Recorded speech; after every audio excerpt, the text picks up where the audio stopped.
The messages sent to Lauren could have been written by you. How? The vocabulary is different, yes, but weirdly enough, this guy is as much of a grammar buff as you are. You know, flawless punctuation. He sent Lauren a list with colons and semicolons all in the right place. But in the same week, you sent a shopping list to Nina with the same attention to detail. I mean, if we bring it up in court, it could sink us. Who'd have thought pedantic punctuation would come back to bite us, eh? The talk of the street. Talk of the street. The talk of the street. Talk of the street. The talk of the street. Talk of the street. The talk of the street. Talk of the street.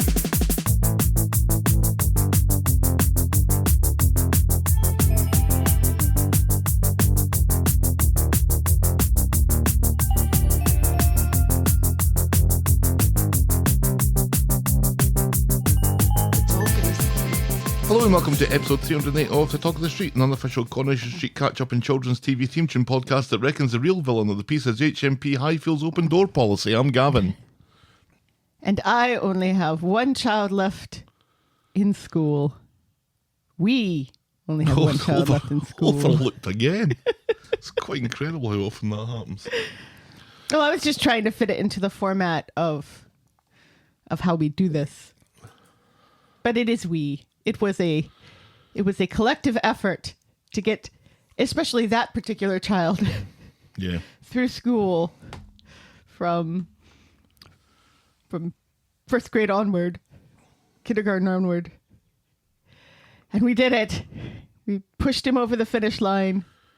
He got his diploma and then walked and then had celebratory Texas Roadhouse at 10 o'clock at night. In the way of our people. This is not done in the United Kingdom, you tell me. Which part? All of it. Well, we can eat late at night, so that could be done in the United Kingdom, but graduating, or having a graduating ceremony from high school, when I went to school, isn't a thing. I just turned up on a Tuesday, decided that I didn't want to go back, and left. Which blows my mind. There's no pomp and circumstance. There's no, special gowns that you have to don with little cords and sashes to depict. No, I believe I was wearing jeans and an Iron Maiden t-shirt when I left. As is tradition. Yeah. With my people. How are you otherwise? Yeah, good. There's, been some excitement at work this week. Oh, hold on.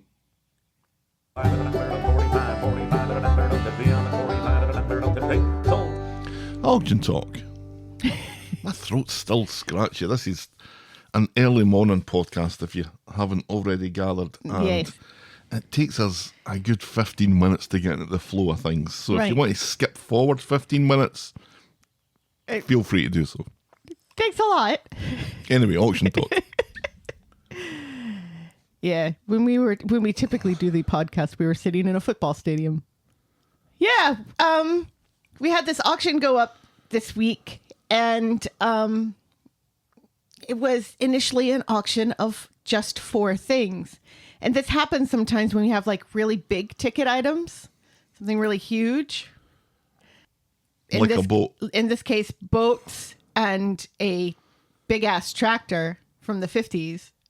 Big ass 1954 Ford tractor.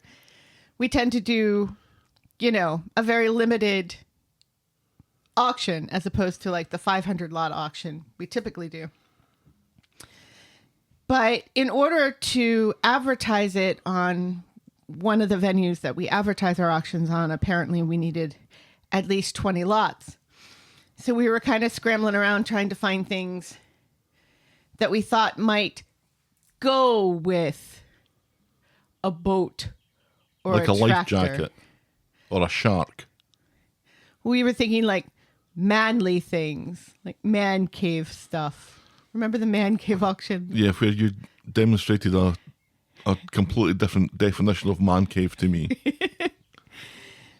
So, we grabbed some NASCAR pins and gas masks and Boy Scout paraphernalia and Teresa, who does the thrift shop in the basement of the store, walked in with this guitar that had come in from an estate.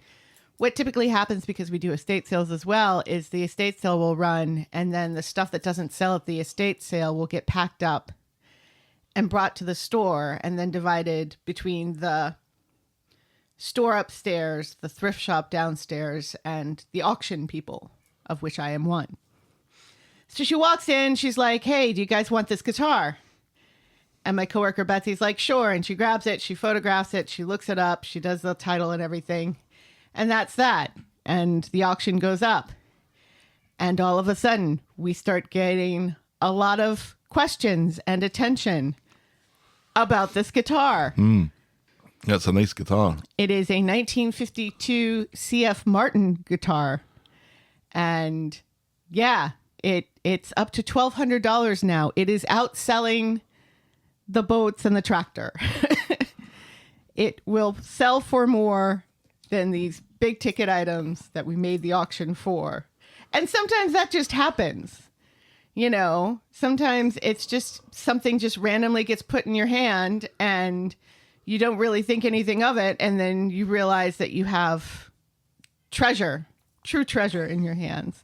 This is kind of what happened to me a couple of auctions ago when I had already gone to the estate sale and picked all of the books that I thought would do really well. And they'd had the estate sale, and then boxes came back from the estate sale with books, and I'm going through them. And what do I find? I find a signed Martin Luther King Jr. book, first edition, that not only did I miss the first time around, but everybody who went to that estate sale missed. Another Martin. That sold for like over $600. So it could be very exciting at my job. Yeah, when I saw that guitar at $500, I was like, that's going to go for quite a bit. Yes. Over $1,000. I thought. And you were right. I think this is going to go over 2. Yeah, because it's still got eight days to go.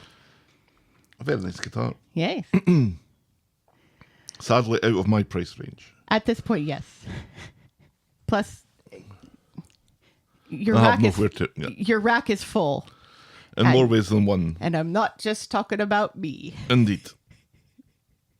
All right, then. How was your week? It was pish.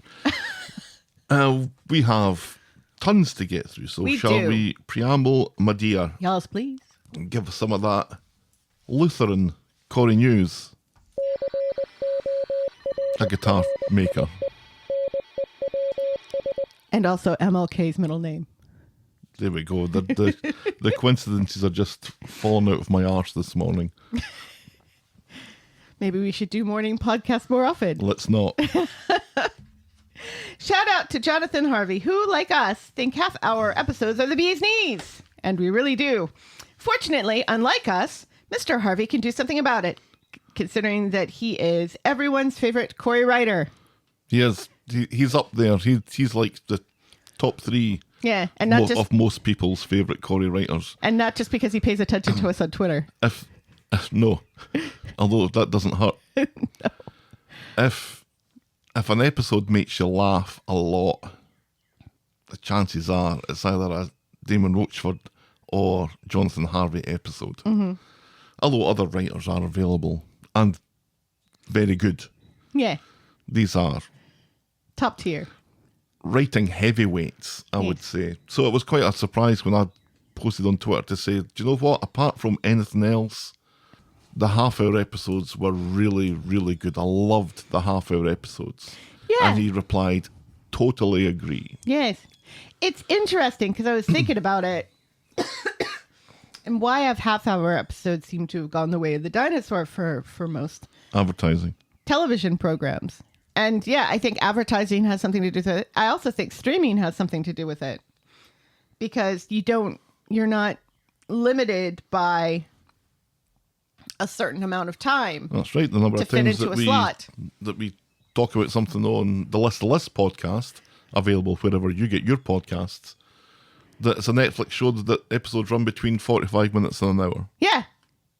And it's whatever. Yeah, and it's great. It's great, but I think there is something about the human brain that kind of likes regularity, and so can appreciate something where the episodes are all the same size and it's all 30 minutes.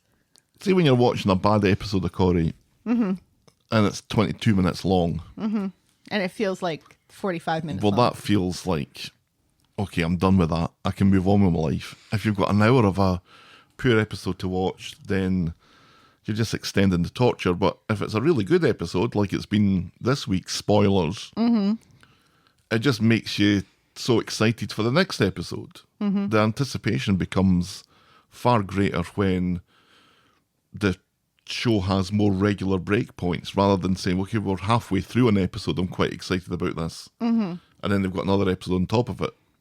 Just breaking up to once. I wouldn't mind if it was every day at half an hour. I would be thrilled by Yeah. that.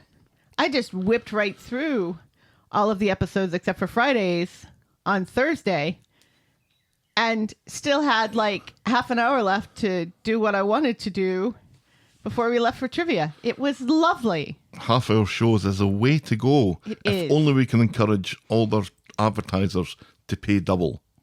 Yes. That'd be nice. That should be our next campaign. Yes. Yes, after we solve, world peace and hunger and all the other things that we have to do before we get to advertisers. No, that's less important than half-hour episodes of Corrie. Alex Spain is saying cheerio to the cobbles, and his goal now is to tap dance his way into a career as a dance instructor, and is currently taking ballet and modern intermediate exams in order to reach those goals.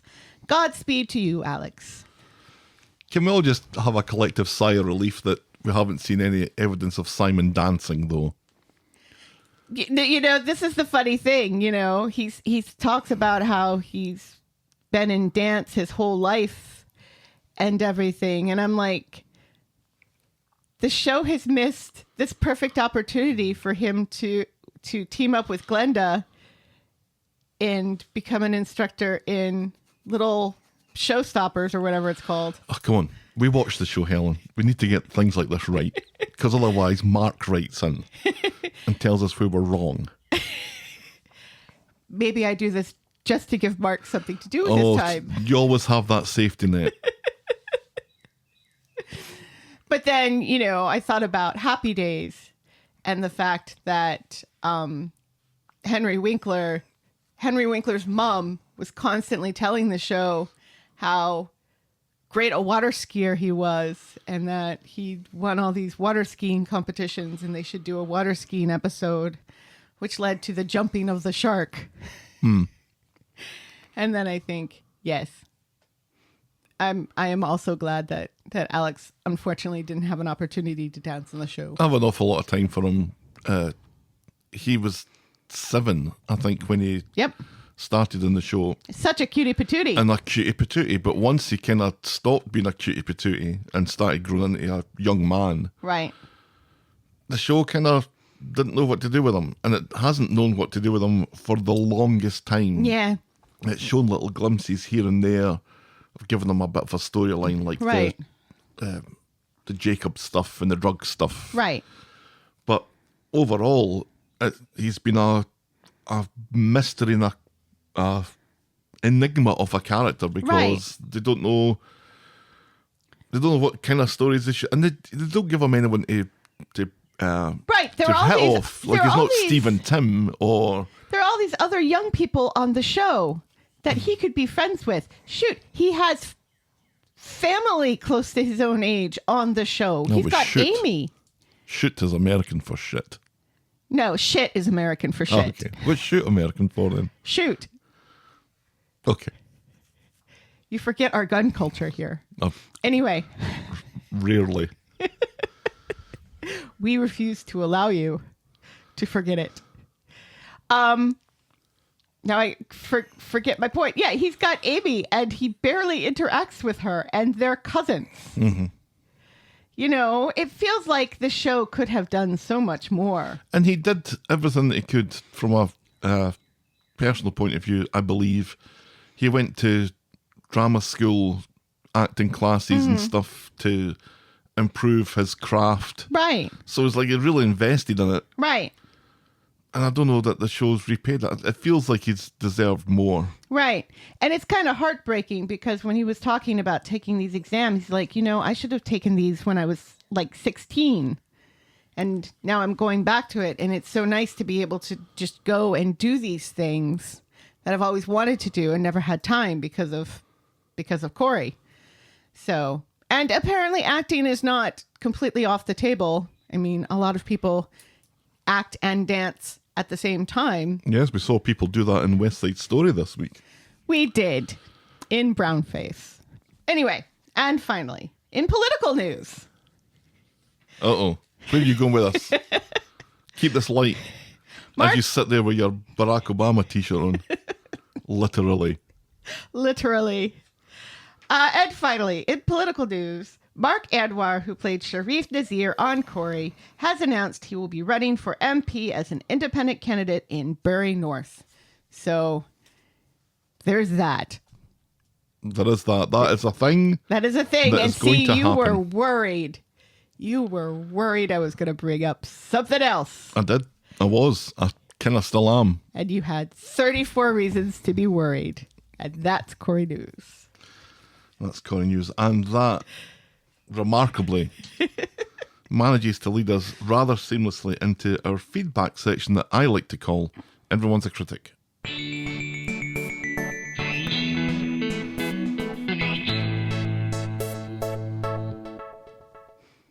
Daisy writes in this week, small note, I'm actually in Scotland, not Canada, but my Drake beef was mostly because he's Drake.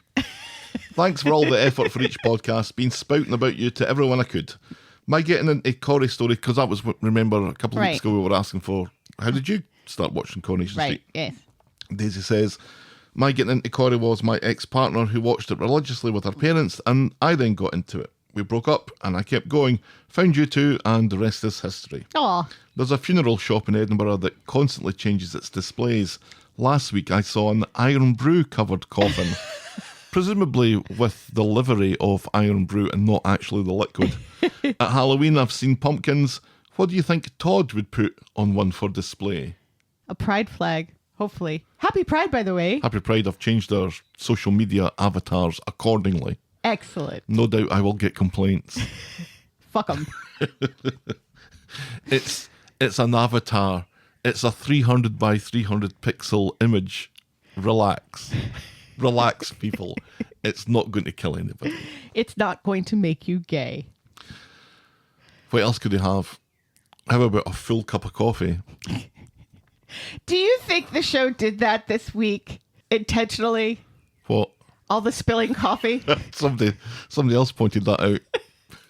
I was like, they did this just to mock us, didn't they? Yep. See, there is liquid in it. Yes. As they keep on insisting to me. Uh-huh. Thank you, Daisy. And then the aforementioned Mark writes, 3 weeks of children's TV theme tunes and you still haven't played Mysterious Cities of Gold or the closing theme to Raccoons, which I remember Gav holds in a special place in his heart. Well, let's just fix part of that, shall we?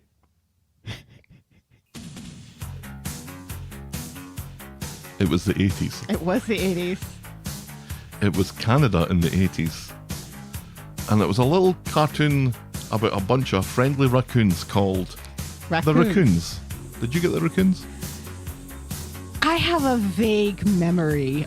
If I was to show you these images. Yes, that one.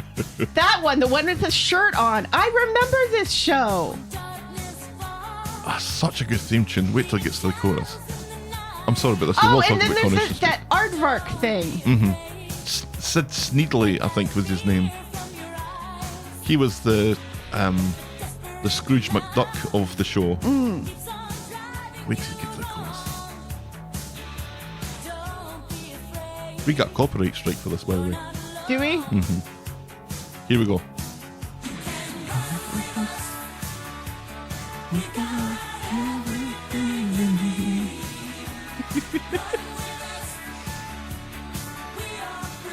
If that was a single, I would have bought that. You probably can get it as a single. But why do I need to when I have it on YouTube? Just to say you have it.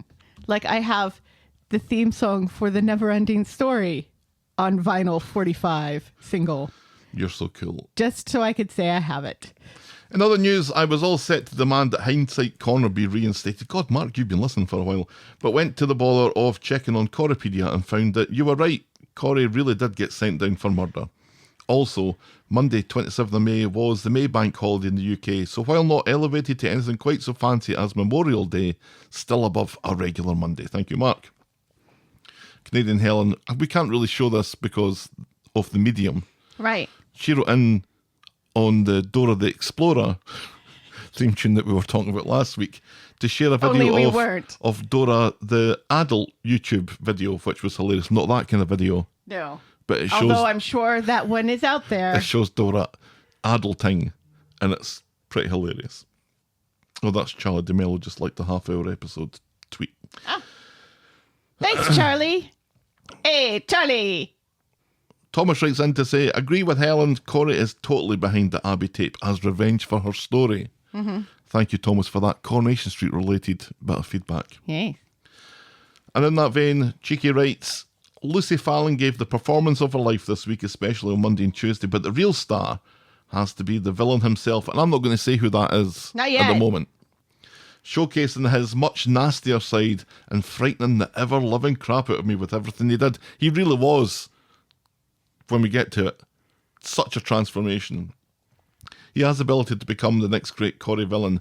I'm pretty sure Racist Kelly is still alive, but I honestly don't know in what condition. I started watching Coronation Street. This is there. Yes. Yeah. Yeah. You don't need to explain it. I started watching Coronation Street because of Katie McGlynn, as she was on Waterloo Road when I heard she moved over to this specific soap. I was interested to see what she would do with her performance.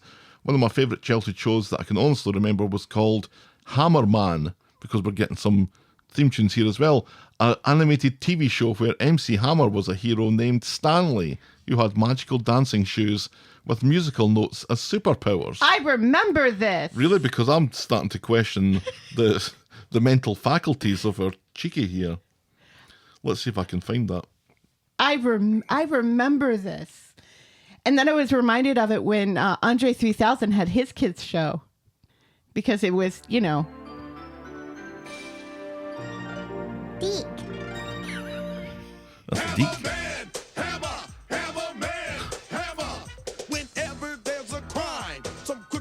Oh my goodness. I mean, it's no raccoons. How it started a long time ago. The legend of the hammer and how it began to grow. He was given magical shoes from a hip-hop There's the shoes. dude. I remember nothing of this. They had power. Maybe They it didn't stood get to the up for what was UK. right, but Gramps was getting old Wow. and he couldn't keep up the fight. Really? So Gramps and his Please, Hammer, granddaughter, don't they hurt him. went out on the road. He was such a thing He was such a thing. for such a short period of time. Everybody had those pants. I had those pants. I just remember Ice-T at the end of his Home Invasion album or Original Gangster saying, Yo Hammer, all these people are giving you shit for selling out. Fuck 'em, said Ice-T. Yeah. He would then go on to play a cop on TV. Finally, oh no, And have a reality TV show with his wife. yeah. Shan writes, Hi Derek and Mavis, just a quickie this week. Well, if we're lucky. My predictions for next week are as follows. Sarah's knickknacks will be off for Officer Kit Kat. That's hilarious. DC Swain's daughter will be working for Carla in the factory. Glenda will get with Michael. Obviously, Hope has Lauren's necklace and a blood... Well, she doesn't, but we'll get to that as well. And I bloody knew it was all along. I reckon he will hold Dee Dee hostage when he gets found out. Keep up the good work. I'm off to Greece on Wednesday, so I'm going to listen from the start. Love from Sharon. English, not racist. Thank you very much, Sharon. And finally, Noel writes, Greetings from the lost city of the monkey god. This just in, say it with me, Gav. Helen was right, as she always is. It was the villainous all along. It was me who said that. You never said that. I said that. I've been saying that since they showed up on the show. Yes, but remember, like a couple of weeks ago. Oh, you jumped on the bandwagon? A Yes, I couple of remember weeks that. ago, I said when did that, I was like, you know what? Maybe this tracks, and I was right. When you decided to agree with me. He's as guilty as a certain ex-president.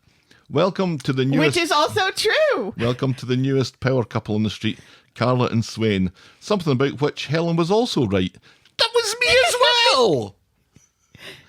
So smug it up, Helen. You've earned it. Finally, the dumbest hair on the street award goes to Beth, and whatever the hell those things on her head are. I'm out of here, but where is here? Thank you very much, Noel. Thank you to Noel. I think he's winding you up on purpose. I hope so. Thank you to Sharon. Thank you to Cheeky, Thomas, Canadian Helen, Mark, and Daisy for our bumper bag of feedback this week. Feedback is always welcome. Send us your thoughts and I will probably read them out. Get us at thetalkofthestreet@gmail.com, or our DMs are open at Corrie Podcast. Please note that we reserve the right to edit feedback, but only in the interests of brevity. And now we'll podcast for coffee.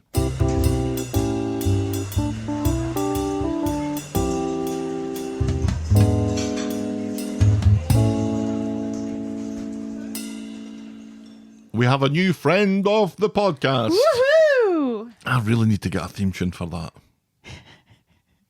Welcome aboard and thank you to Heather Westerfield, who became our first Patreon friend of the podcast within 12 hours of us turning it on. Heather says, I've been patiently waiting for you guys to have a Patreon, so as soon as I heard, I had to support. I really appreciate your hard work and love the pod. Well, thank you very much indeed, Heather, for supporting us. We really appreciate it. And now this means that I have to keep the Patreon going. Yes. Despite the fact that I got notification from Stripe, the credit card people, that everything's fine now. Oh, okay, good.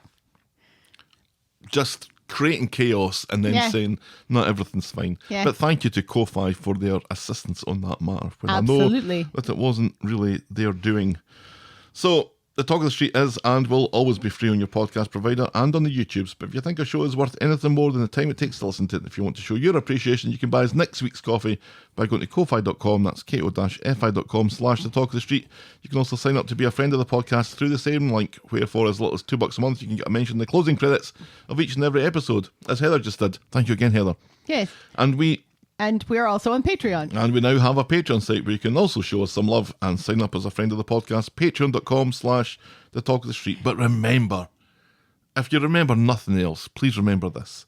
You can always support the podcast for free and get us in front of new listeners by liking, subscribing, rating and reviewing wherever you get your podcasts.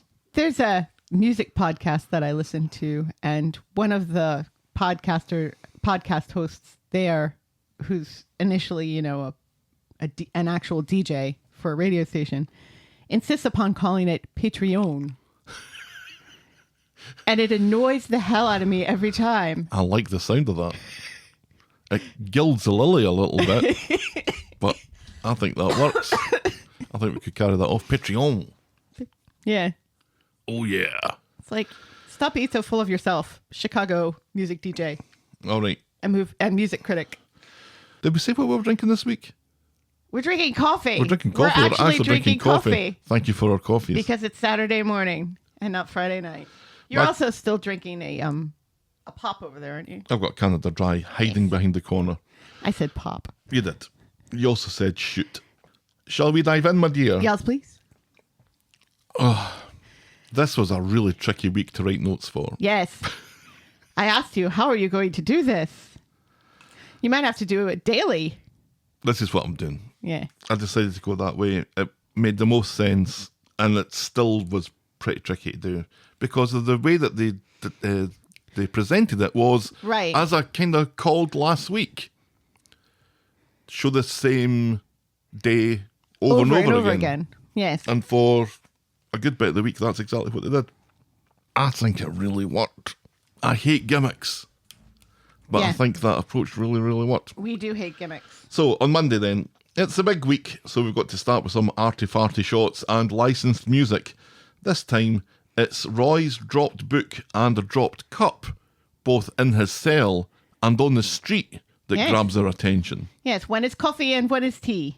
One is the Java Jive and it loves me. Back on the street, it's also happening with the car wash for Little Big Shots as Dee Dee bumps into Carla and she spills her coffee now. Oh no! It's all over Sarah's shoes, which is hilarious. Oh, how we longed for an empty cup there. Sarah bumps into Bethany on the street as Nathan drives by with a dirty big smile on his face in the works van. He's not supposed to be here. He's supposed to be 250 meters away. But how does he know where she is? Well, in that case, there's a proviso that you can't be anywhere near where she lives. All right, so if he'd driven to, let's say, Torquay, and Bethany happened to be on holiday in Torquay, Right. that's like, oh, well, wait a minute. This wasn't deliberate. No. I'll go now. Unless, I mean, that does seem really suspicious, unless he knew she was going to be vacationing there. And they can prove it. But yeah, driving on Coronation Street should not be allowed for this guy. No. Sarah calls Gary while Bethany runs home to pack. She's had enough. Sarah promises that she won't let anyone harm her. Bethany goes to the cop shop, and as she's coming in, Carla seems to be leaving after reporting Dee Dee for causing her to spill her coffee. And she speaks to PC Tinker, who thinks due to a technicality of address, there was no breach of parole conditions. Bethany bosses Tinker about and insists that they investigate Nathan, who was a not only but also fan of racist Kelly, let's not forget. Take out your little book! Take out your little book! Tinker cannot be arsed with any of this, but Kit, in the background, listens on, interested. Yes. Back in the street, Sarah's in a world of her own, consumed by the hurt that Bethany's going through and how chunky her jewellery is. In Nina's roles, Bethany doesn't think she has any other choice but to leave Weatherfield, and Sarah says that's going to let Nathan win. So Sarah jumps in her car and drives off to the builder's yard the building site where Nathan works, and she angrily confronts him for smirking at Bethany and reminds him that he was supposed to have fucked off. He got 10 grand after all. Right, yeah. Nathan, though, has no plans to leave and Of course he doesn't. challenges her to sue him for her money back. He points out that she made a huge mistake beating him up, paying him off, and coming down here threatening violence again. He tells her to shut her mouth and fuck off, which she does. Back to the street, where she meets Gary again and explains the situation to him. He offers to have a word, but Sarah isn't sure words or beating him up are going to cut it. David appears, having worked out what had happened with the 10k, and is surprised that the cops haven't looked at Nathan's house for DNA evidence. And this seems to give Sarah an idea. So she heads to number 8, finds the hair dye box from last week, and drives back to the building site. Yes. Because in the hair... So this is why that bag with the hair dye was important. Yes. Look at this MacGuffin here that appears to be a MacGuffin, but next week, it's not really a clue. It's just it's a prop. Yeah. It becomes a prop for this week. So in the hair dye bag, there's some DNA evidence that David was talking about in the shape of racist Kelly's hair. In a scrunchie. Back at the flat, Bethany explains the events of the day to Daniel, who is fixated with what 250 metres looks like. To get him out of her hair, she reminds him that Bertie has a party to go to, so Daniel fucks off. Sarah is about to dump a scrunchie with racist Kelly's hair in Nathan's van when she has second thoughts, and she puts it in her pocket again, just as Nathan comes round the corner with his cape and twirling his moustache, and he catches her snooping around, and then Kit shows up, wanting to know what's going on here then, because he's a policeman. Hello. What's all this? Dick Van Dyke, PC Dick Van Dyke to you. PC Dick. Indeed. Still alive, still dancing. I was doing disc training, disc workshop last week, which is a kind of personality test, which allocates you as one of those 4 letters. So a D, an I, an S, or a C. I'm a big ol' S. I can see that. Do you know what that means? No. Which is stability. Yeah. D's domineering. C, I can't remember. I is innovative, I think. A little bit of I had a little bit of S. D is the kind of domineering, loud voice in the argument sort of thing. Yeah, that's not you. No, but somebody in my team said, I'm a big old D, and I could not stop laughing. That reminds me of when I started at Kelly's, and as is wont to happen when you work in this particular field, I was asked, oh, what do you collect? And so I talked about records and political stuff. And then I started talking about my hand collection. Oh, God. And Sharon, just apropos of nothing, said, oh, so you like hand stuff? Not really apropos of nothing. Apropos of what you said. Right, yes. And then we laughed and laughed. If only you collected fingers. It's a good thing. Well, there are fingers on the hands, There. but... There's also knuckles on the hand, though. Well, And thumbs. let's go back to talking about Coronation Street. Yes, let's. So, Sarah remembers that one of Nathan's mates was a copper, so was distrusting of them both, thinking that they might be in cahoots. Kit suggests Nathan stays 100 miles away from Bethany Platt from now on and demands to know what Sarah's got in her wee pocket. What you got in your wee pocket, hen? Sarah says, nothing. Show me. Show me what you've got in your wee pocket. So she has to come clean, and she shows that she has the hair dye bag and the scrunchie. Well, yeah, it's just like a sandwich bag with a scrunchie in it. The hair dye that's bag. exactly a sandwich bag, yeah. Right, yeah. The hair dye bag was a big white plastic shopping bag, and that's still at the house with the hair dye in it. By hair dye bag, I mean the bag that the hair dye comes in. Right, yeah, which Not- is still in the house. Not the hair dye bag.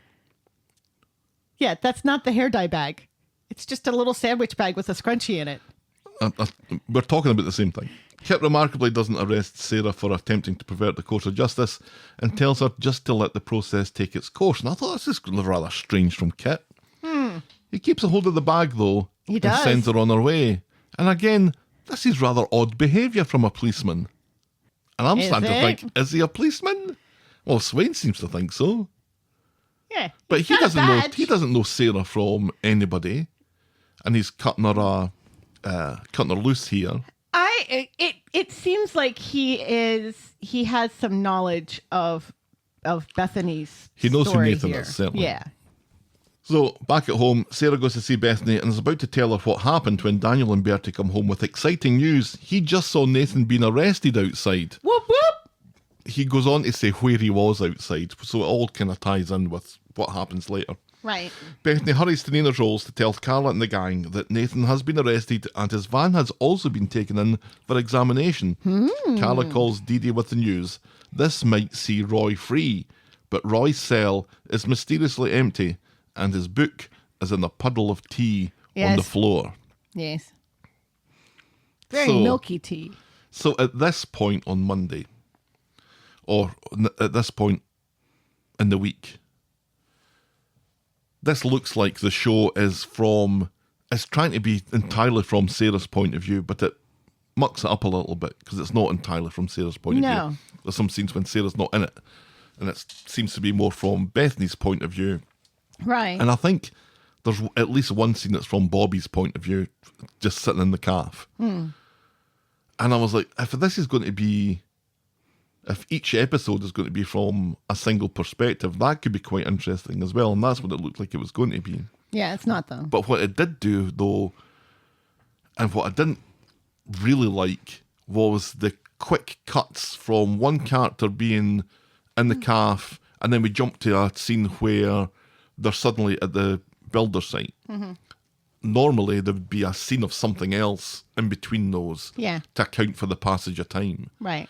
But what we got without having those little intersecting scenes was Sarah popping about Greater Manchester seemingly at will, which was a little bit weird. I thought it was fine. Especially in the course of the whole week. I think, Yeah, I'm talking about at Monday. Right, yeah. But because I watched the whole week all at once, I think it's helpful to see the bigger picture. I think if I had just watched Monday on Monday and had to sit with it until Tuesdays was released, I might share your frustration. So that was Monday then, and you know what? I think that explained it fairly decently. Well done. So on Tuesday now, Tuesday! on Tuesday, we rewind. We do. We rewind people. We do. How do they do that? So magic. I don't know what magic's going on here of special effects, but we do. Instead of playing forward, the video plays backwards, and it takes us back to the start of Monday's episode. Yes. But this time, people, rather than focusing on Sarah, we focus on Carla. As she Yes. gets bumped into by Dee again. Yes. And once more, we see Hope and chatter excitedly about something outside a grey Mercedes. Now, we Yes. saw this a little bit on Monday, but we didn't get very much detail. We got a little bit more on Tuesday, and we saw how excited they were, like they'd maybe found something. Yes. So Carla chats with Sam on the street about a police ID that she's going to go hand in at the cop shop, because Sam's like, it's illegal to impersonate a police officer. Auntie Carla. It was Bobby that found it. Bobby! Phone! Sam handily points out that DS Swain is in her car around the corner because it's Swain's ID. Yes.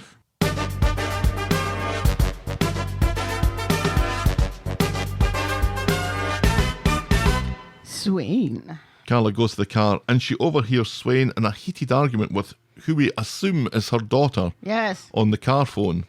And it sounds like Swain's daughter is giving it tight. Yeah. She sounds like an absolute nightmare. She does. So glad if we don't have one of those. No, we've got 3 instead. So later at the station, Swain is bossing around Kit when Carla comes in and hands over her ID. That saves her writing a report, so Swain is very appreciative. Carla says how happy she was seeing Swain looking for other suspects on the street earlier, which makes Swain a little suspicious. Didn't Bobby say suspect? Singular? This is the attention to detail that we love Swain for. No, because it's stupid. Because, of course, you're not going to say suspect. You'd say suspects. You're looking for others. Just because Bobby saw one person doesn't mean that that one person wasn't in cahoots with other people. I don't think Carla meant anything by that. No, of course she didn't. Carla wonders how focused Swain is on her job right now after what she overheard, but she leaves as Bethany and Sarah from yesterday wander in. Yes. Back, To demand that Craigie take out his little book. Take out your little book. that's a Manchester accent. That is not. Back in Aina's rolls, Hope reveals to Ruby that she found Racist Kelly's necklace and it's finders keepers. Yeah, but she doesn't know it's Racist Kelly's necklace. No, it's just a beautiful necklace. Right, it's just a nice necklace. If she knew, Oh, if she knew. it Oh, would let's imagine be if she knew. a completely different story here. Yep. Swain comes in to apologise to Carla for being a bit snippy, but learns that Carla and Roy have fallen out, and this interests Swain enormously. Swain goes back to her car for another round with her daughter and is super upset when her daughter reveals that she threw her partner's clothes out in an attempt to tidy up the flat. This seems to be all round about Swain and her daughter moving house, and her daughter doesn't want to move house, but Swain says that the new place is closer to the police station and closer to her work, which makes me wonder, is she moving in with Eileen? But we will see. So Carla, rather cheekily, jumps into this unmarked police car and comforts Swain and learns that Swain's partner, Becky, died 2.5 years ago. It's quite funny. Carla's like, oh, this when you're the divorce from your husband? And Swain says, oh, assuming makes an ass out of you and me, or whatever it was that she said. Yeah. And then said that it was Becky. And Carla goes, oh, With the good hair. you're a lesbian. That's exactly what Carla That's what sounds Carla like. says with her eyes. Did she say, all right, ball bags? She didn't say all right ball bags. She saw all right. Not to a lesbian. She said, all right, ball bags, when she got in the car. You don't say ball Said, bags to all a right, ball lesbian. bags, how you doing? Let's turn that frown upside down, ball bags. Oh, you're not into ball bags? All right. And once again, Helen, I have to correct you because it's a difference between singular and plural. The ball bags aren't plural. Yes, they are. It's not 2 scrotums. It's 1 scrotum. Ball bag. All right, ball bag.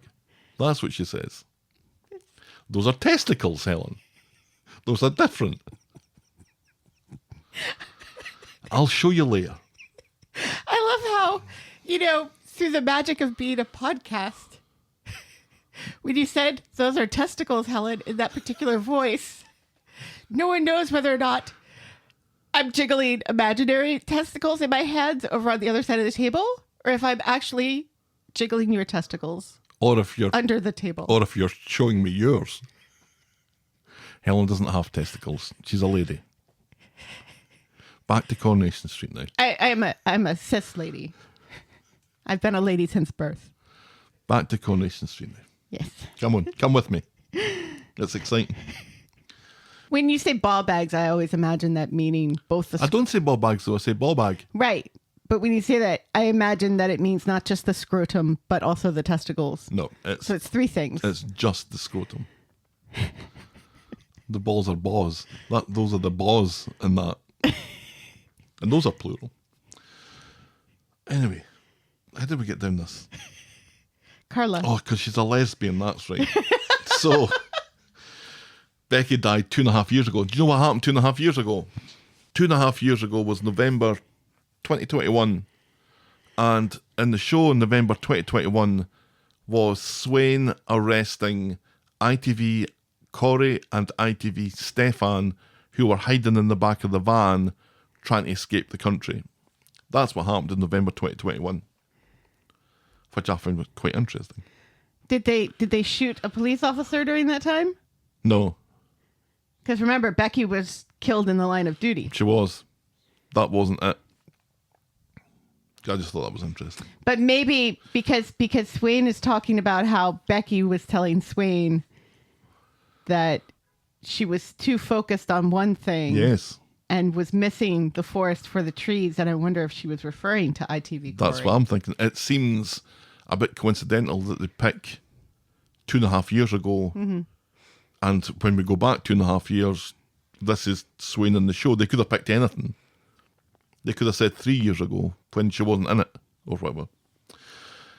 So, Swain's daughter's been a fucking nightmare ever since Becky died, getting pished and dodging school, and all during this she's trying to do a fashion design course. Carla can sympathise. The two of them promise to keep giving each other a hard time despite this moment of calm. Intrigued by Carla's reluctance to see Roy, she heads to the jail and asks Roy what her disagreement with Carla's all about and if it had anything to do with Bobby's allegations. Meanwhile, Kit has appeared on the building site again with his trumped-up allegation that he saw drugs in Nathan's work van, or somebody saw drugs in Nathan's work van. So he does a search of the back of the van, which Nathan's quick to say none of that stuff's his, and then he does a search of the front of the van in the glove compartment, and he finds an envelope with some USB drives in it, which Nathan isn't allowed to have as part of his sexual offender order or whatever. Right, yeah. Because he's a nonce. So Kit arrests Nathan for this breach and sends for forensic. After, Swain drops in on Carla and after speaking to Roy, arrests Bobby on suspicion of perverting the course of justice and nearly nicks Carla too. At the station, Bobby no comments, or tries to no comment, but he can't keep his mouth shut. So after saying no comment, says, "I'm doing this because I'm innocent. I'm not saying no comment because I'm guilty." Bobby's released, leaving Swain to tell Carla that this whole debacle is a fucking mess. Carla maintains a lie and accuses Swain of trying to get a promotion from this. Swain tells Carla that the last time she spoke with Bex, they argued because Bex thought Swain wasn't looking at the big picture in the case. Because everyone insists Roy is innocent, Swain says that she's keeping that in the front of her mind, always, in case she's wrong. Being lied to doesn't help, and it doesn't help Roy. And privately, in Nina's roles, Carla tells Bobby to come clean, just as Bethany arrives to announce that Nathan has been arrested. Meanwhile, in prison, Roy gets a visitor. It's Griff. Wait, do we need the whole thing with Roscoe? It's jumping about back Oh, and that's forwards. right. Yep, okay. As if we didn't notice it was Griff. Right. It's Griff. Of course it's And Griff. we're like, hey, Griff's back. Hey. Well, we saw him last week, so... I thought the place was needing some more racism. Right, yeah. Oh, he's got a show. We saw that last week. Yeah. We knew this was coming. So, this was the episode of Swarla. Two women being nice to each other doesn't mean that they're going to have sex. Just like when a woman is nice to a man, that doesn't automatically mean she wants to have sex with him. In real life, you're absolutely right. In Coronation Street, they're practically getting each other's clothes off at this point.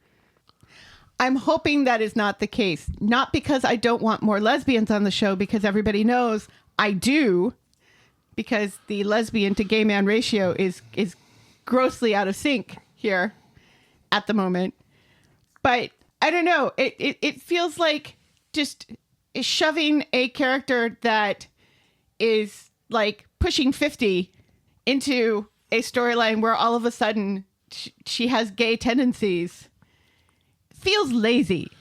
It feels a la mode, doesn't it? We already did this with Tracy and Paula. Well, that was a fling. Maybe this will be a fling. But it's weird because I happened to read a couple of articles about this sort of thing this week. Right. About there's a proclivity, is that the right word? Proclivity? Of women in their 50s and later in life exploring such options. Right, because men are shit. Right, and who can blame them? Right, but that's more for companionship. And hasn't Carla had her fill of shit men? I mean, who hasn't? Aye. You've got 2 years to go. But, here's the thing. I remember when the latest run of Star Trek movies, the ones with Chris Pine as Kirk, when they decided in the third movie to make Sulu gay, in honor of George Takei being gay and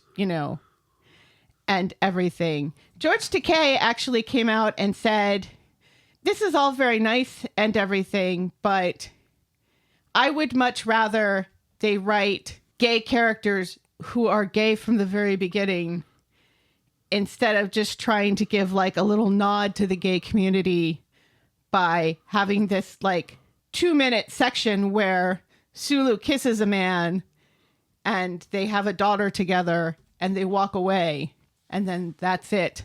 Yeah. That's all we get of Sulu's gayness. Yeah, that's pandering. Right. I don't think this is pandering. It kind of feels like laziness and pandering to just, oh, well, we have this lesbian character now and she doesn't have a partner. So which one of our straight characters have we not made gay at least once? And let's shove them into that. Because this seems like this is the way lesbians find, or bisexual women on the show find out that they're bisexual. Because it's not just Tracy, it's also Asha and Nina, Whereas before we had lesbians who were actual lesbians who then got brutally killed in a... No, Rana found out pretty much the same way. I feel like Rana is different. She wasn't pre-packaged lesbian when she came out the show. No, but she was going to marry Zidane.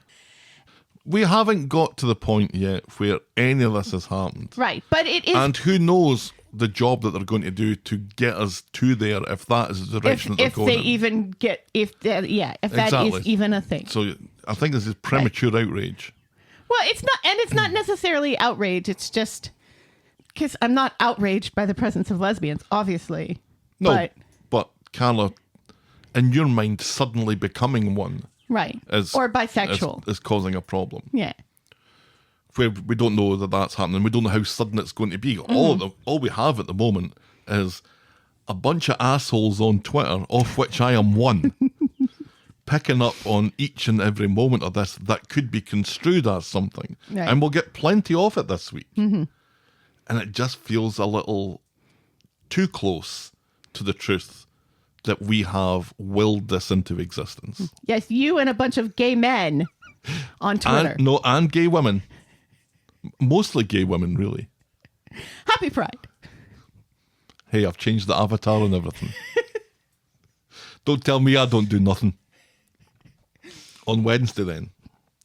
So we go through the rigmarole again of winding back to the start of the day, and this time we're focusing on Dee Dee and Roy. She gets a call from him, who remembers now out of the blue that racist Kelly got flowers, but Dee Dee's already checked that out and they were paid with vouchers, so there's no paper trail there. She tells him that they still have Bobby's statement, though.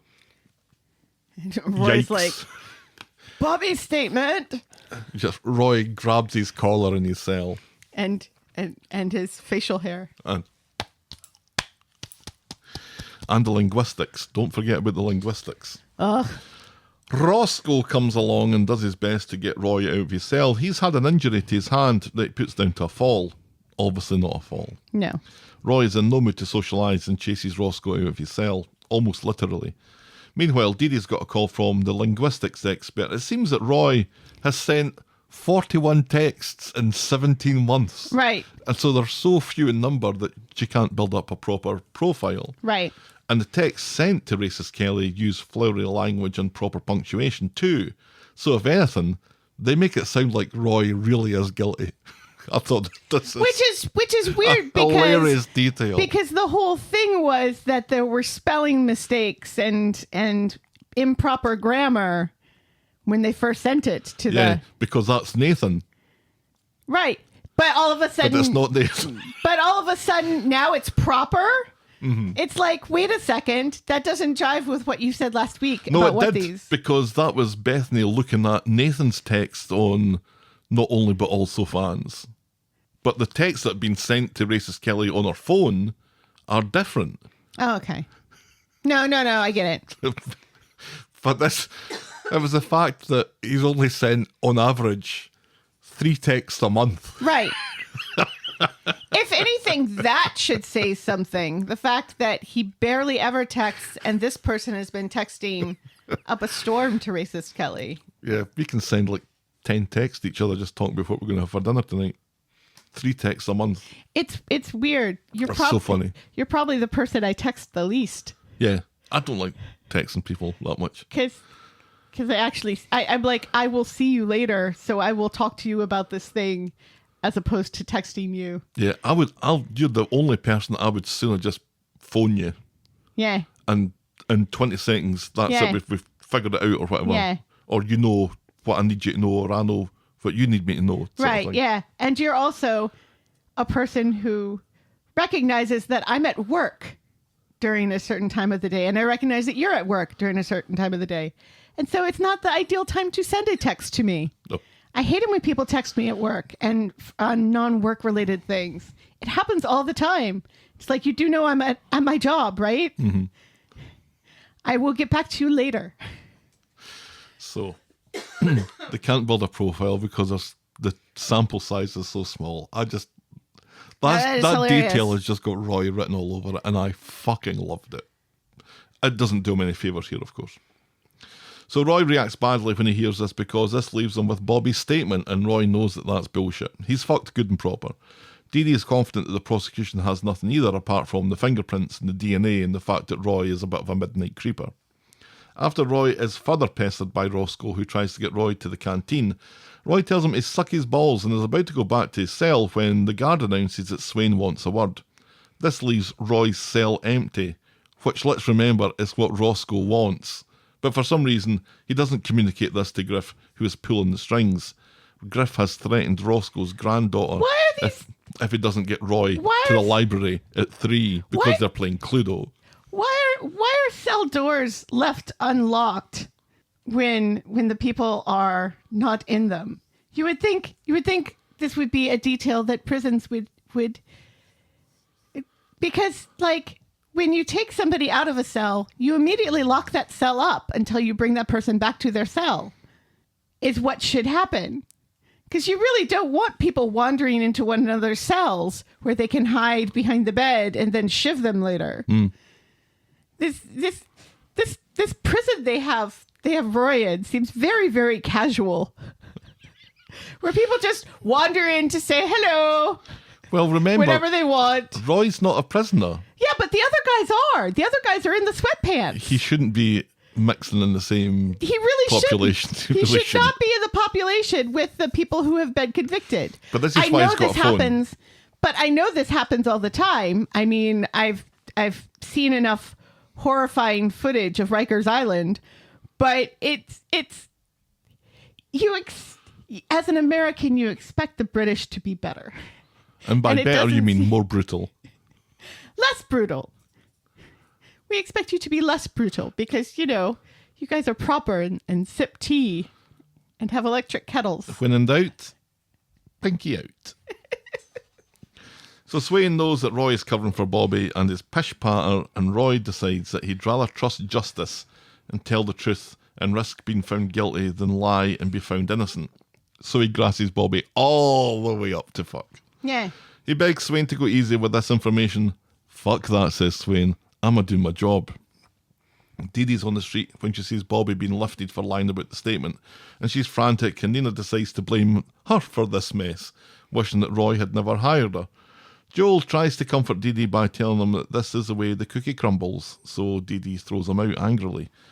So Roscoe has another go at getting Roy out of a cell that he's barely occupied all day, and manufactures a tea spill over Roy's book. Roy sees that it's deliberate, so Roscoe claims that he can't read and asks Roy to teach him how, so Roy agrees, and the two of them finally head to the fucking library. In the meantime, the gang at Nina's Rolls have discovered that Nathan has been arrested and jump to the conclusion that this means Roy will be released. But Roy has bigger problems because when he returns to his cell after helping out a frankly unappreciative Roscoe, turns out Griff has been hiding in Roy's own suite and comes out with a shank. With the Railway Children. The Railway Children is the book that was in the prison library that Roy is going to teach Roscoe how to read with. Hello, pedo. So if there's one thing that kind of disappointed me a little bit about this week, it was the whole Griff stuff. Yeah, I can see that because they just bring him back to threaten Roy, which the thugs that are Griff's pals and Lauren's dad's pals have already done this. And also, isn't it really hypocritical considering that Lauren's dad and Griff used racist Kelly sexually to recruit Max and probably other boys Yep. and men? Because Lauren does say when there's that whole misunderstanding with Roy, and Griff says, I know what Lauren's like. I know what she would have offered you. And it's like, well, how do you know that, Griff? How do you know that? How do you know that? Probably because she offered you the same thing, or you trained her. You groomed her to do that yourself. And now you're acting all high and mighty like you aren't also probably a pedophile. Yeah, he's absolutely complicit in this. Right. We've got the idea that racist Kelly was sexually trafficked By Griff. because of the whole far-right group thing. Yeah. And used as a recruitment tool. So none of this really makes any sense. And none of it really is all that satisfying. I mean, it hasn't got to its conclusion yet, but even at this point, I'm like, why is this such a hassle for Griff to get into Roy's cell when Roy's not there? I just don't understand his motivation for it. So he can step out of the shadows when he has plenty of opportunity to do that. Right. Because Roy is constantly going backwards and forwards between visiting and between speaking to the police. Right. So his cell is usually empty. Well, but the whole thing is that the whole thing was supposed to be like an element of surprise so that he could shiv him, and then he doesn't.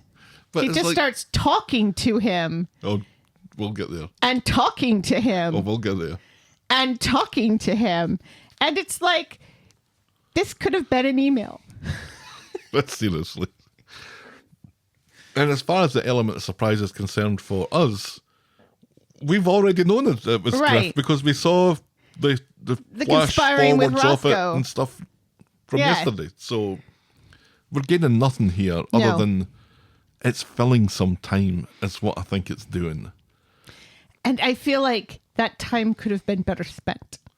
Yeah, out of all the episodes this week, this was probably my least favourite, I think, because of that. Although Right. it did have the wonderful detail of Roy and his text, which isn't nothing. No. And the way it ends. And the Swain and Roy conversation was quite good. It was. Because Roy, very flowery, is explaining Right. his position, which also could have been an email, let's face it. Right. Yeah. And like every time Roy speaks to Swain, it's like she's got to know he's not guilty the way he talks. 100%. There is no way. So, on Thursday, as you've alluded to, Faced with Roy, Griff now tries to bore him to death with a speech about animal activism. It's like, what the fuck is this? I used to be an animal activist before I became a racist. Now, this accounts for several minutes of the show that I'm just not going to talk about. Right. Because long story short, Maybe that's how he met Spider. he wants to know what Roy did with racist Kelly. Roy insists that he's innocent, but he knows that Griff intends to kill him. But Griff, though, wants to make it look like he killed himself. Right. So why the did you shiv? bring the shiv? Why the shiv? It's obvious he's like thinking on the fly because he's like, oh, look, there are Roy's underpants. He could use that to kill himself. I don't need this shiv. We could use Roy's underpants. Hanged by your own underpants. Hoisted by your own petard. Literally. Hanged by your own underpants. Do you know, they're probably quite good for that, actually, because of the hoops for the legs. They probably help a great deal. Anyway, meanwhile, on the street, Bethany and Sarah see Craig trying to eat a chip butty, and they get information out of him that Nathan's arrest is related to racist Kelly, and it was Kit who made the arrest after finding USB sticks in the van, and he hints at some forensics. Sarah rushes off in a tizzy. She finds Kit outside the police station. Oh, I should say, this is the first day where we don't do the whole flashback to the start thing. Right, yes. She finds Kit outside the police station where, if we didn't appreciate this already, we appreciate it now. That the height disparity between Sarah and Kit is fucking enormous. It's hilarious. It's even more than her and Adam, which was already quite, and her and Gary, which was already quite huge. It totally reminded me of the police squad scene where Big Al, the character of Big Al, you'll never see him from the shoulders down. Right. And Frank Drebin, ably played by Leslie Nielsen, says, Al, you've got a little bit of food in the corner of your mouth. No, other side. And like a fucking chicken leg just falls onto the desk. So funny. So she finds Kit outside the police station and she insists that she didn't plant anything in the van. Kit thinks that she must have dropped something, and she admits to taking the hair out of the bag. Well, yeah, the scrunchie out of the bag, and some hair may have fallen. Sarah apologises, and Kit tells her to keep her mouth shut about this or he'll lose his job. Nathan will get away with it, and maybe she'll get the jail. So she goes home and confesses all of this to Bethany and Daniel. Why would she confess this to Daniel? Wait until Daniel's out of the room.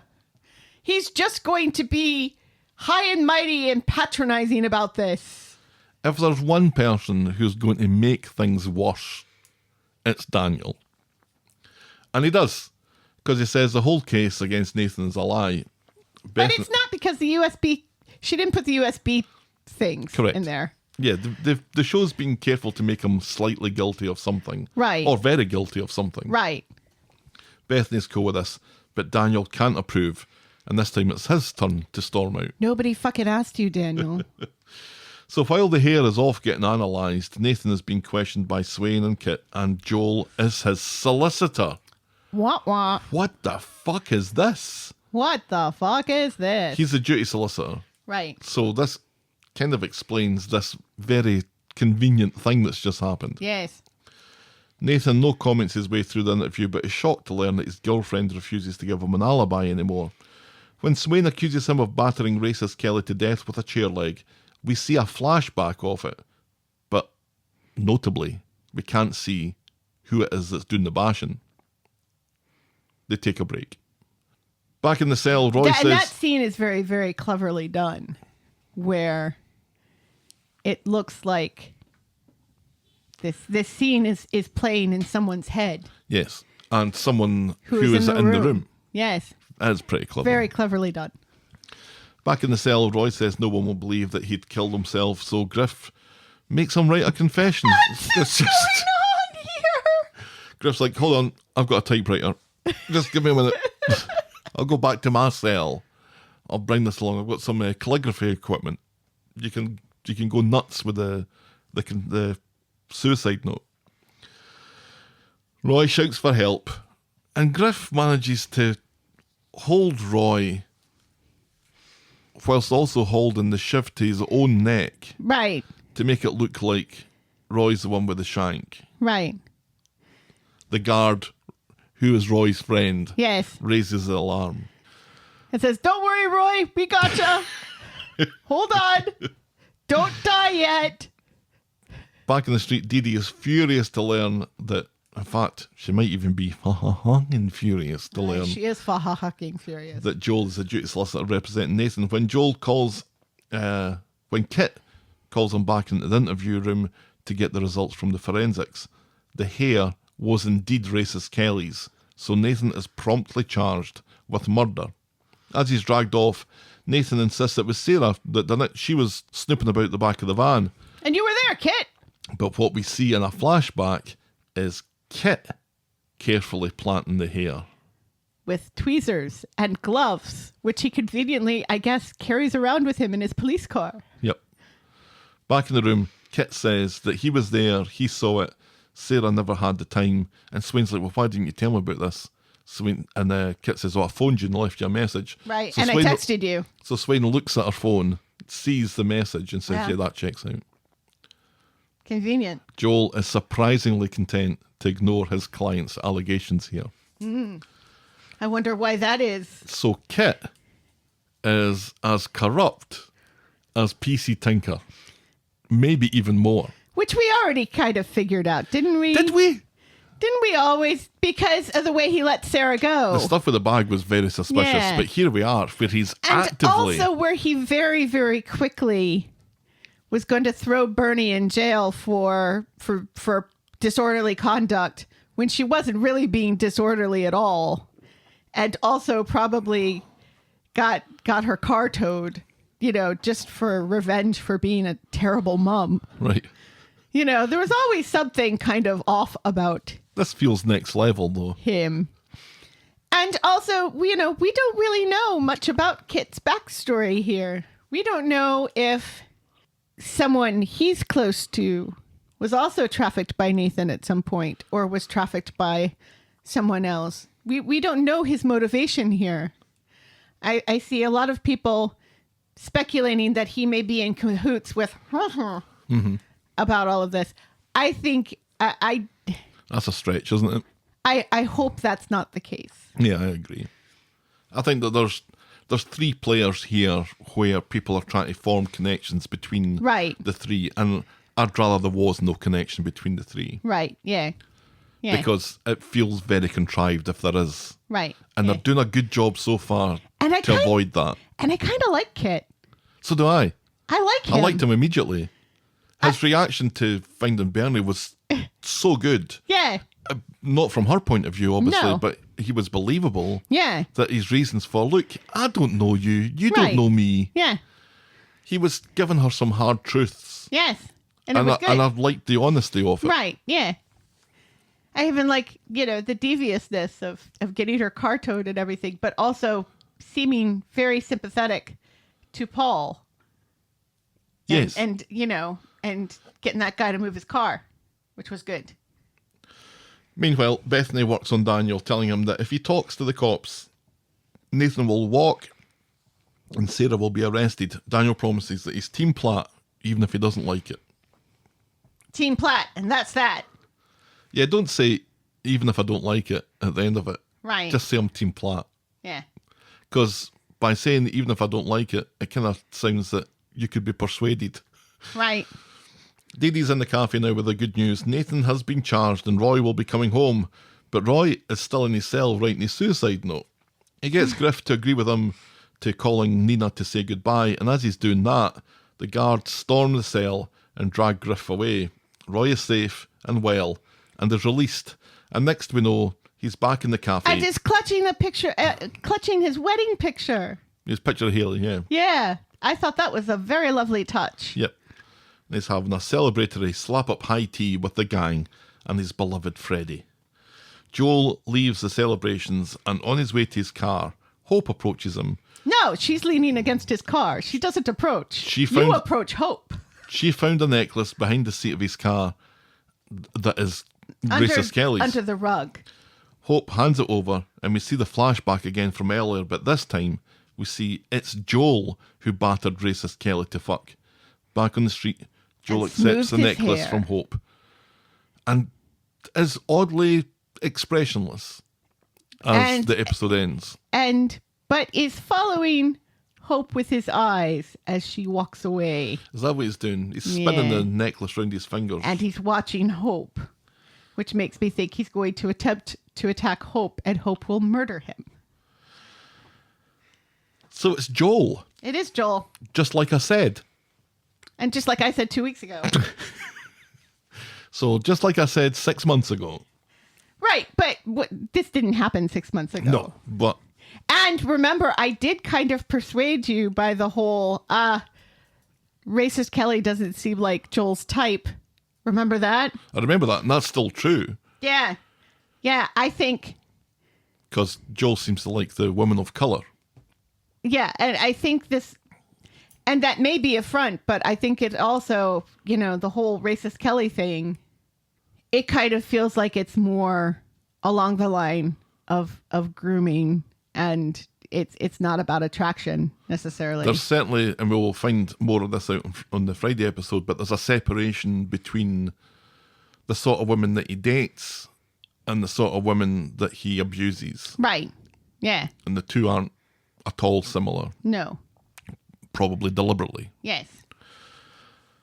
So, the revelation that has caught some people off guard of it being Joel, I think really works. I think so too. Obviously, because I've thought that it was a wrong one since day one. But because there's always been something about him, I feel that the transition from kind of weird, try-hard solicitor guy into arch-villain of the show guy doesn't require that much of a leap. No. It was like what they did with Tim's dad. Remember, we were watching Tim's dad and Yasmin together and thinking that, is he coercively controlling her? Because it was very subtle how it started, and then Right. it became more and more obvious, rather than just one day Tim's dad's an asshole and he's I mean, he was always kind of a dick. he was always Let's a fanny. not Yep. forget Brian's beans. Sure. Let's not forget that. But yeah, it was a kind of slow burn where they've done a good job, I think, to establish the character as somebody who is capable of this. Right. And when you saw him in the flashback after battering the fuck out of racist Kelly, and he did this with his hair, He smoothed his hair back. Yeah. American Psycho-ish, Yeah. I thought that was so chilling. It was. And so well done. Yeah, it was great. Because it wasn't a, oh my God, what have I done Uh-huh. sort of expression. It was really the opposite of that. Yeah. Wasn't it? He's like, job well done. Oof. Yeah.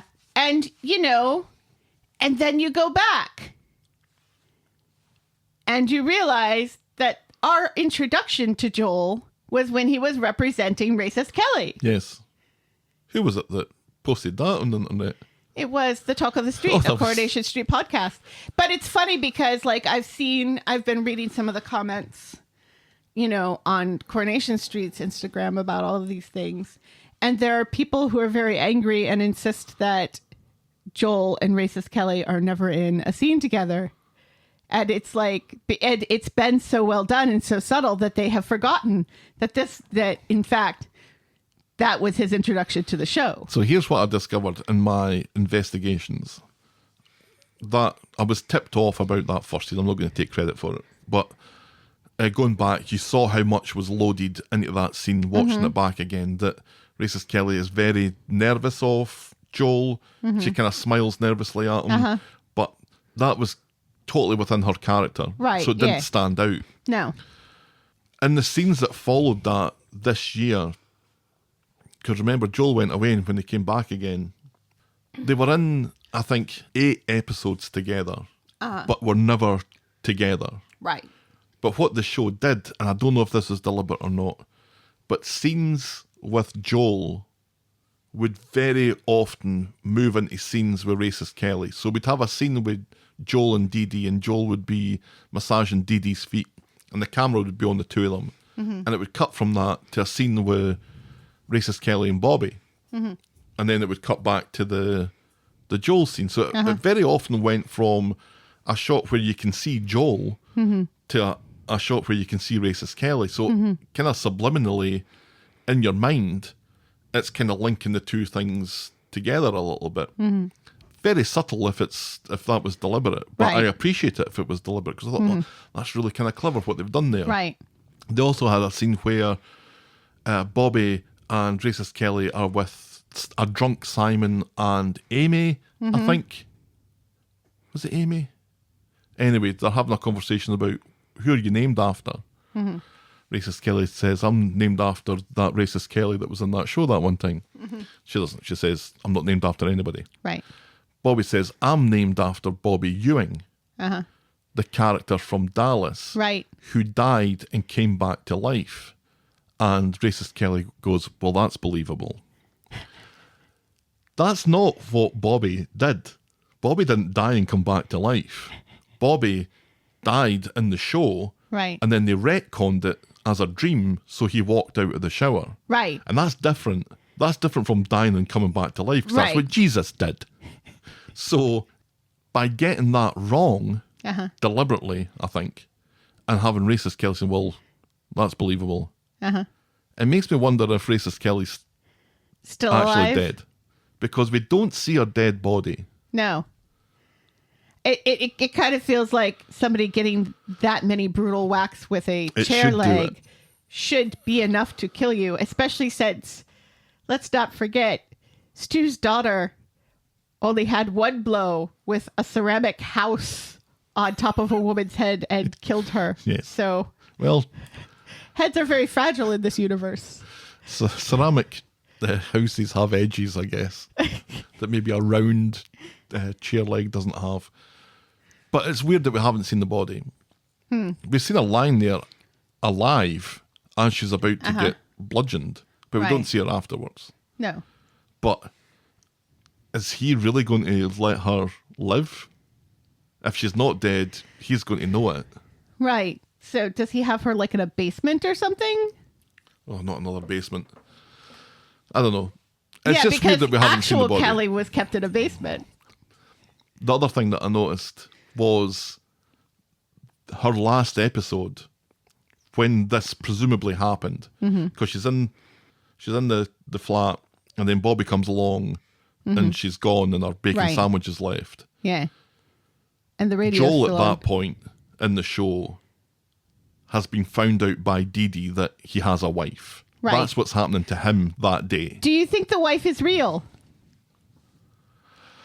I'm starting to wonder. Do you think any of that is real? Well, I'm thinking maybe that explains the rage. Or is it just a woman that Joel has hired to say I these think it's things? suspicious as fuck that no one's seen the child. Right. Has he shown... I feel like he may have shown pictures to Dee Dee on his phone. I could find you a picture of a child now and say it's mine. Right. Yeah, I know. But that's it. And I think, didn't Dee Dee offer to go with him and he declined? Well, he had to cancel, Right, but then he got to see but her then he later. saw her separately Yeah. without her and said how well it went. Yeah. I don't know. You know, it seems to make suspect every single thing Joel has ever said on the show. Yes, which is great because there's plenty of man. things to focus on, When Michael finds out, he's going to kill him. right? And Now, Ed will shout, Michael! no! The only thing I didn't like about this episode was Roy's release. And the only reason I didn't like it was because it was done and dusted within 10 Yeah, seconds. it was very quick. The police storm the cell. Right. Roy's Griff crying away. on the phone. Right. We see Roy coming out of the prison to be greeted by Carla and Nina. Right. And then he's back at the calf. Yeah. And all that happens in 15 seconds. Yes. And that's too quick. Yeah. You need to give us time with this. This is a Right. big moment. Yeah. And you've kind of rushed it a little bit. Yeah. But still, good to see him out. Not immediately back to his old self. Yes. Because that's true. Yes. All right. Just realised we still have Friday to talk about. So on Friday, it's finally the next day, and Joel is showering Dee Dee with coffee and pastries when he gets a call and he rushes But off. not like that. In jail, Joel is meeting Nathan, who is again blaming Sarah. Joel thinks this isn't a great look, seeing as Bethany is Sarah's daughter, and his alibi has, let's not forget, shut the bed. Joel thinks a reasonable jury would find him guilty, and he'd be better just pleading that way. Nathan, who, let's remember, hasn't killed racist Kelly, balks at the idea. No way he's doing that.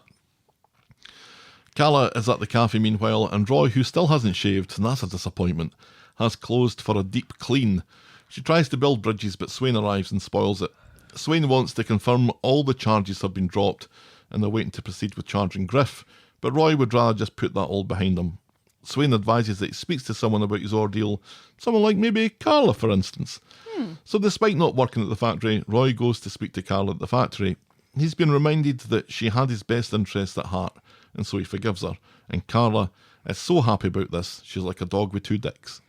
Later, Roy's cleaning again when Sam comes over, and Nina tries to get him to go and have a game of chess with the wee boy, but Roy doesn't seem happy to see him and suggests that he finds someone his own age to play with. Nina talks to him about this, wondering if prison has changed him, and Roy thinks that he's the last person Sam needs in his life. Meanwhile, Carla goes to the cop shop to thank Swain, and Swain has even more good news that no charges will be pressed against Bobby. Carla offers Swain's daughter a trial at the knicker factory. She knows the boss. She's a bit of a badass, but she thinks she can work something out. So the two of them make out a little bit, and then part happily. Swain. Meanwhile, at home, Bethany has been pestered for a quote by the press about Nathan. Daniel thinks it's best that she keeps stum about this, seeing as her mum has manufactured the whole situation. That's the only evidence, which reminds Bethany about Ellie and wonders if there's a way to get in touch with her again. So Daniel and Bethany call Nikki and ask if there's a way that they can arrange a meeting with Ellie. Nikki's unsure until they tell her that there's a chance that Nathan can get away with a technicality. The technicality being that he didn't kill anybody. Later, Ellie sends Bethany a message agreeing to meet. Otherwise, this whole part of the episode is a total waste of time. So, which is also very shocking because there's no way after what Bethany did to this poor girl. No, she tried to see bruises and cigarette burns on the poor woman's arm. Right. So they meet at Ellie's, and after a bunch of grovelling, Bethany explains how she was abused and asks if the abuser was this man. Just the way she does it. She's like, was it this the card you're thinking of? Was it this guy? I've got more. Was it maybe this one, or was it the two of clubs? Bethany shows her a picture of Nathan, and Ellie confirms that yes, that was the man, a client who had showered her with gifts. But she has no interest in testifying or going to the cops, as it would kill her poor mother. So Bethany is happy with this, and she leaves. Because her mother doesn't know what she does for a living. Right.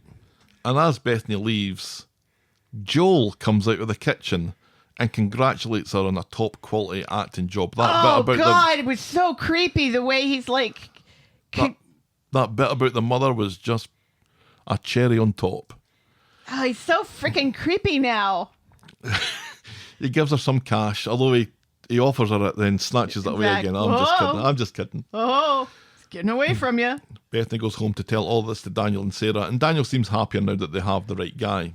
In the pub, Joel overhears... Well, I'm so glad this meets your approval now, Daniel. Yes. In the pub later, Joel overhears Daniel and Bethany talk about the whole situation, and he and Bethany share a small nod across the bar. Back home, Dee Dee has fallen asleep with him on the couch, and he gets up and goes to his tablet, reading the Weather Gazette front page article about Nathan. And there's a picture of Nathan and Bethany, and Joel fingers the photo of Bethany while making creepy slurping noises. Oh, with his tongue sticking out. It's like, what are we doing here? And that's how we end this week's episode. This is so gross and creepy. What are we... Children watch this show. What is going on here? Is he going to talk about a nice bottle of Chianti next? Some fava beans and a nice Chianti. Yes. Ew. Okay, I've stopped. You gotta warn me when you're gonna do shit like that, Broom. that's how we end this week's episodes. Hey, that moment where Joel came out of the kitchen, I was like fucking impressed by that because I didn't see that coming at all. The only time I saw it coming was when Bethany left and the scene didn't end. Yeah. So when the scene didn't end, I was like, "Oh my God, Joel's here." I was like, I honestly didn't think of it. I thought what was going to happen was Ellie was going to look at the picture of Nathan and say, "No, that's not the guy." No. That was brilliant. I loved that. And you're right, he is such a creep now. Everything that he does, just his presence in a scene is just so chilling. It's just gone from 0 to 180. Like, the gloves are off now. Right, yeah. We're getting to see all the scenes that he's presumably had with people that we haven't been privy to. It's gross, man. Do we need another serial killer, though? I mean, we literally just got rid of one last year. Right, and a serial killer and serial rapist and child groomer.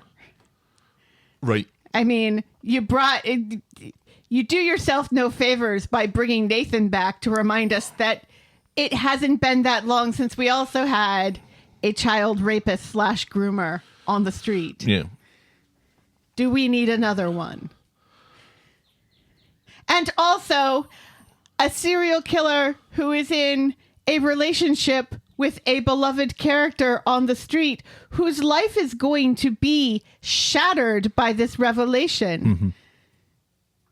Poor Dee Dee is going to join Eileen in the First Wives Club here. Yes. First Wives Club of serial killers. Yeah. Do we need that? Well, it's a different proposition from Stephen, let's be honest. Because the Stephen killing was almost hilarious. It was done for laughs, right? It was hilarious. Stephen never creeped me out the way I am incredibly creeped out by Joel now. Yeah, this is not done for laughs. There were moments where Stephen was creepy, but not like this. Even when it was trying to be creepy, it was still funny. Because it was Right. like, what are you doing? Stop it. Put those pills you're tickling down. me, right? Put that down. But yeah, the gloves are off, as you said. And the stakes are immediately high because we're presumably killing young women here. Right. And raping and that's- abusing young women. That's pretty serious stuff. And he has form, but he also has cause. I guess. Why does he want to go after Bethany? Because she's young and blonde. Although Ellie's not blonde. Right. Yeah. But Ellie looked particularly childlike Yes. in the scenes that she was in So on Friday. Bethany is a potential target, and Hope is a potential target. Hope, definitely. Hope would tear that man's heart out and show it to him, still beaten before he dies. And then set him on fire. And I'm here for that. I am here for that as well. I feel like Hope is going to be his downfall. Hope is going to be the thing that catches him up. Although, unfortunately, there's also this form of Hope telling people the truth and people not believing her. Yeah, I mean, I think if Hope knew that was Racist Kelly's necklace, this is a completely different story. Right, yeah. She would have never given it back. No. She may have blackmailed She him. would have done that. she would have blackmailed him. She would have blackmailed that man from here to kingdom come. And she still might be his downfall. I think she will be his downfall. Because it's curious that it's Hope that finds the necklace. Right. And not Ruby. Yeah. Because Ruby would have handed that in at the police or something. Well, this is the thing.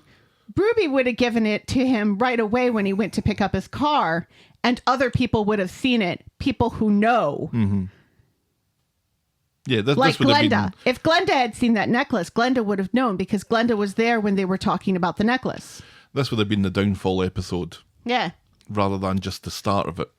Yeah. Because this is presumably going to go on for most of the year, maybe maybe even longer. I hope not. Oh, of course it is. They're invested so much into this now. And he's looking like a pretty good villain, I have to say. That American Psycho comparison Hair smooth, yeah. was not luck, I No. don't think. No, Another funny bit. there's bits of him that kind of resemble Christian Bale as well. It's not a million miles away from it. No, he just needs that mole thing on his nose. And the little bit of skin tag that he's got next to his eye that you Yeah. just think, why doesn't he get rid of that? I think it gives him character, I think so too. although they digitally take it out in a lot of his movies. Yes, they do. Oh, Hollywood, you fickle beast. This is great. This is Christian Bale sticking it to the man. Fuck you. I'm not going to take it out. You take it out. Yeah, I'm not going to have a knife that close to my eyeball. You mental? Let's talk about the attitude of one PC Craig Tinker. We don't get much Tinker. When he learns that his best friend is worried that her abuser is back on the scene, which has been confirmed, and is worried that that said abuser has been involved in racist Kelly's murder, Now, could not give a fuck about it one way or the other. Now, listen. In Craig's defense, I think the words best friend are a misnomer here. They were best friends back in the day.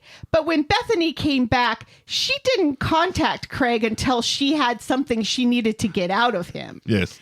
And Craig has not forgotten that. So Craig says, fuck you, Bethany. I don't want to have anything to fucking deal with you anymore. And I think that's nice. It's nice to see Craig grow some balls for once in a storyline that has nothing to do with being a corrupt cop or racism.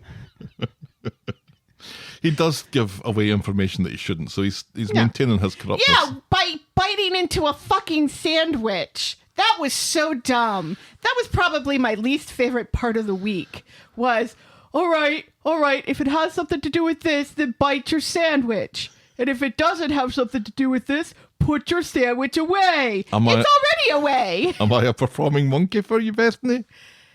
Yeah. And Take out your book. Take out your book. Take out your little book. It's a little book. Take out your little book. Roy, though. Roy's come out of prison a changed man, which I think he should. Yeah. There's some OCD stuff going on there where he must clean. Mm-hmm. He must clean everything. You must get into the cracks. You must, not just the dirt you can see, but the dirt that is hidden. Right. You know? And it's heartbreaking to see him push Sam away. Sam took it well. You understand, well, on the outside, Sam took it well. Yes, on the outside. Inside, that poor kid's heart is breaking. Because remember, when we first see Sam, he's like, I'm going to give him a hug. I know he doesn't like hugs, but I'm going to do it anyway. Mm-hmm. He never got his hug. He never got his hug. hug. He never got close to him. No. And I can understand what Roy is doing here, because an awful lot of hard truths about this sort of thing were given to him before he was arrested. Yes. Well, but it wasn't this that got him arrested in the first place. When Swain comes in and tells him all charges have been dropped, including the one against you from that woman who pretended to be Lauren's mom. The assault. He shouldn't have been charged with that to begin with. Nope. And dropping it acknowledges that he shouldn't have been charged with that to begin with. Yeah. Because the video proves that he didn't touch her. Yes. You know, and yet that was the thing that got him put in jail. Which is ridiculous. For the breach of the bail conditions, yeah. Right, yeah. Roy is behaving now, and I completely agree with what you're saying. Roy is behaving now with Sam how he should have behaved before he went to prison. Right.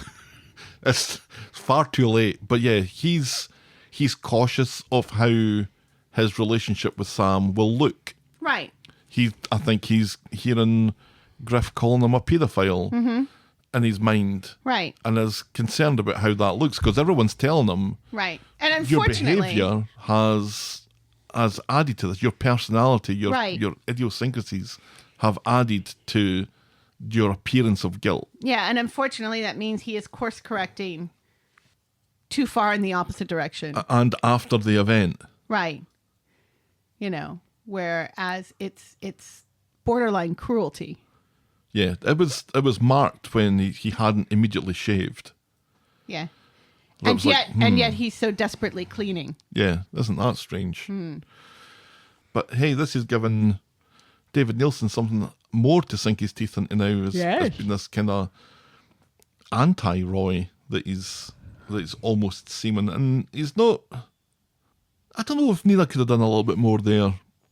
Nina shouldn't have sprung this on Roy in the first place. Yeah, but Nina is expecting Roy to be Roy. Yeah. Roy, Yeah. you know, and not thinking the fact that jail probably is going to change him a little bit. Being accused of murder and being a sex offender is going to change him. Right. We haven't really talked about whether we do think that Racist Kelly's dead or not, have we? No, we haven't. Do you think she's dead? No. I think we kind of speculated that she's in a basement somewhere, and we haven't seen her dead body. I expected. But you know what? We didn't really see Sinkhole Leo's dead body when. We saw him in the Right, but we didn't know dumpster. we didn't necessarily know he was dead in the dumpster Dead in the dumpster. What a great band that is. until Stephen was, lighting his clothes on fire in an empty field. That was the where first you clue. could see the fire for miles. I thought if she was alive, we would have seen that she's alive at the end of Friday. And know. every soap outlet is calling Joel a killer. Not everyone. I saw one that said attacker. Oh, well, that may be. So And then Joel I came can't remember on. who that outlier was. And then Joel came on the little Coronation Street thing at the end of the episode to say, yep, Joel did it. But didn't say what Joel did. Right. Didn't say, yep, Joel was a killer. Or Joel killed Racist Kelly. And then the show brought out, did you see all the clues? Yeah. And there was no clues. Right. It was just scenes. The necklace was in it, and that was it. Right. Well, I think that's us covered it. Those notes, I think, worked okay. Yeah, you did a good job. Thank you. That was the week that was Coronation Street then. Helen, tell me, what was your moment of the week? Oh, geez. It was such a good week. It was a great week. It promised an awful lot. We've been stung by big weeks before Yes. that have had There are no floating guns. floating guns in this week. And you can hear what everybody says because there's no rushing water in the scene as well. That is also, for some reason, mic'd up. I didn't think we had any volume walls this week. No I think- volume walls. I think we got away with that as well. No superhero Marvel techniques. So well done, Corey. No Addie jumping before a bullet. No. Yes, we've avoided that. Thank goodness.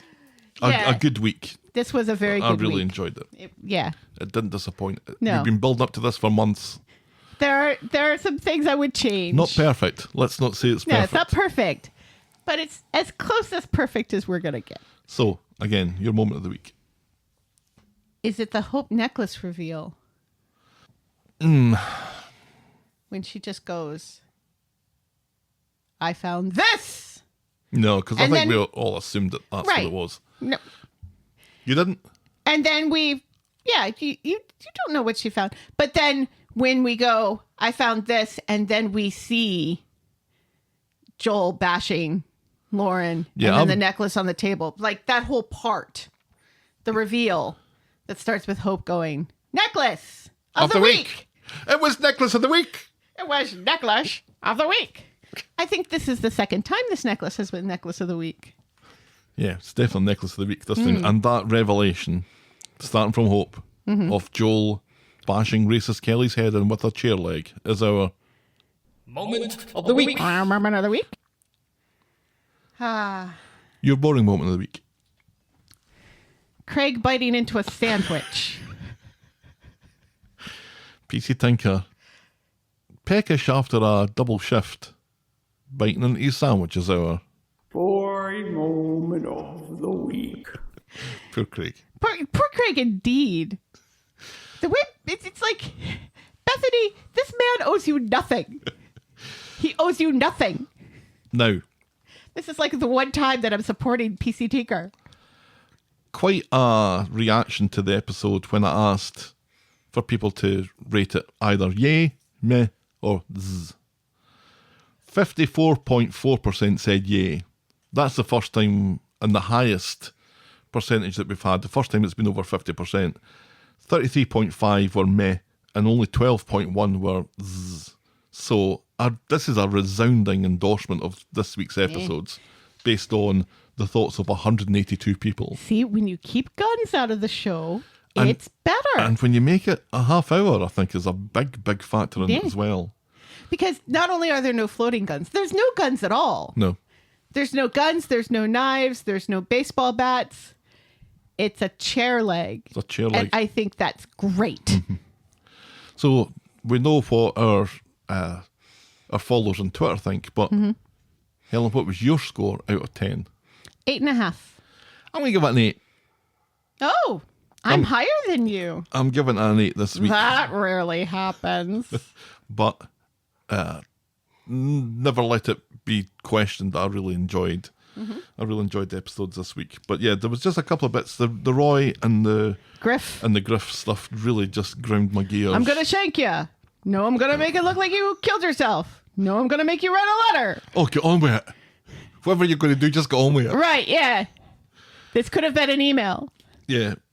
And yeah, there was just a few little bits and bobs that just didn't really work for me. But overall, I thought it was an excellent set of It feels episodes. kind of ridiculous to bring Griff back just for this. that. Yeah. It's like, surely that actor could have found other work elsewhere. You take it where you find it. And they probably I guess enjoyed so. playing the character.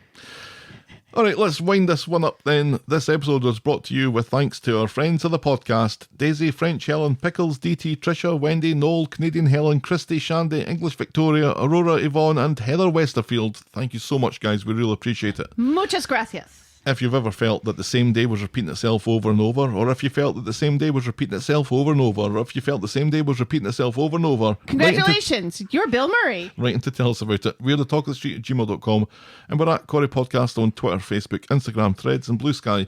You can shout me and Helen a coffee or become a friend of the podcast by heading to ko-fi.com, that's ko-fi.com/the talk of the street, or patreon.com/the talk of the street.